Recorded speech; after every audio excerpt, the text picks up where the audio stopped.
Tambagi ko by Red Red Red Red.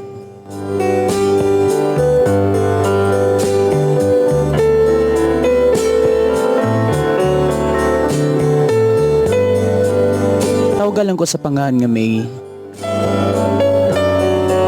Usa ko ka-helper sa tindahan ug night high school student. Trabaho ko kay nga akong parents dili makagasto nako. Gusto lang ko by Red nga makahuman ko bisan high school lang. Bisan sa kadako na sa akong edad, napugos ko ani.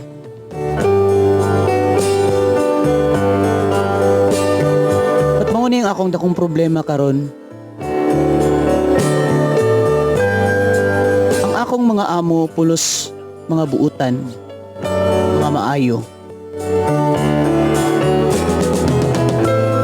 Ako ang ilang gisaligan sa tindahan basta wala sila.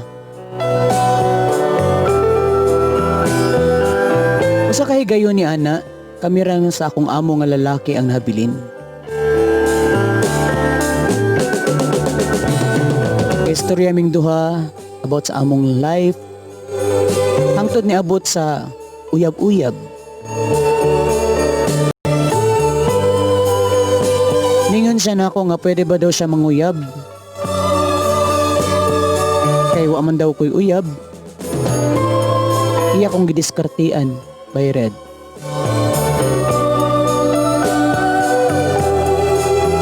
Wala kong katubag kay nakalitan ko.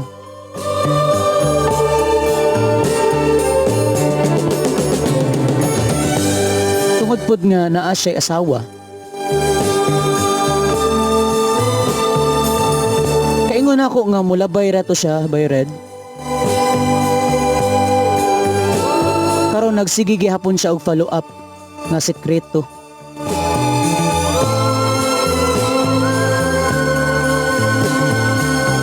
Nahadlaw ko by Red nga ako siyang balibaran. Basin masuko siya ug katakon ko niya sa akong trabaho.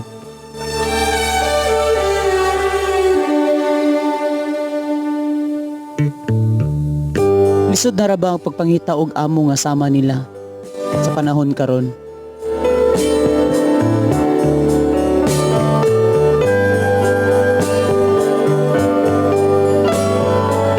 Ako na lang baka asugton si kuya? Wala sila anak by Red. Kaya ang iyang asawa si ate na idiperensya.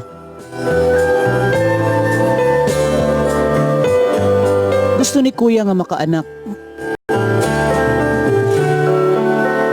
Unsa kay akong angay buhaton?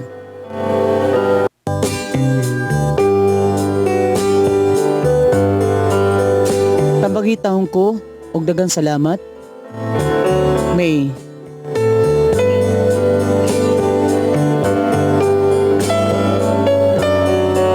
May. Ni akong tambag kanimo. Taro nga lang og pagistorya ang imong amo nga lalaki. Pasabta siya nga di mahimo kay una minyo siya. Ikaduha maguba ang imong kinabuhi once magkarelasyon mong duha. Ingna siya nga daghan pa kag damgo sa imong kinabuhi ug para sa imong pamilya. Once imo nang sudlan, siguradong maguba tanan.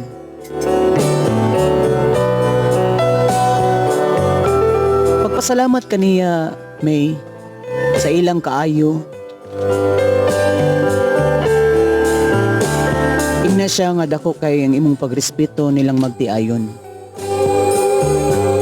Sa ilang kaayo nga gipakita. Pinaagi ni ini May, mabot ang panahon nga mabugnaw siya sa iyang tuyo ug tumong nimo. Kung mamugo siya, paglikay. Maglikay ka nga magkauban mo nga kamurang duha. Ayaw siya tagay og chance nga makadiskarte nimo. pagpadala sa pressure. Kaya ka na siya, nag-amping sa na siya nga dili may bawaan sa iyang asawa or sa iyang misis. Ayaw lang po siya hulgaa na isumbong ni mo siya kay basig masuko or imbintuhan unya ka og istorya unya magubot na hinuon. Pag-ampo may nga makasabot ra siya. Kasabot siya sa imo. Dagang salamat May ug unta daghang kang nakuha sa akong tambag. Sa katong ganahan magpadala sa inyong mga problema o gusto magpatambag, i-message lang sa akong FB page Brad Cebu Live o sa akong FB account Brad Amaya. Daghang salamat.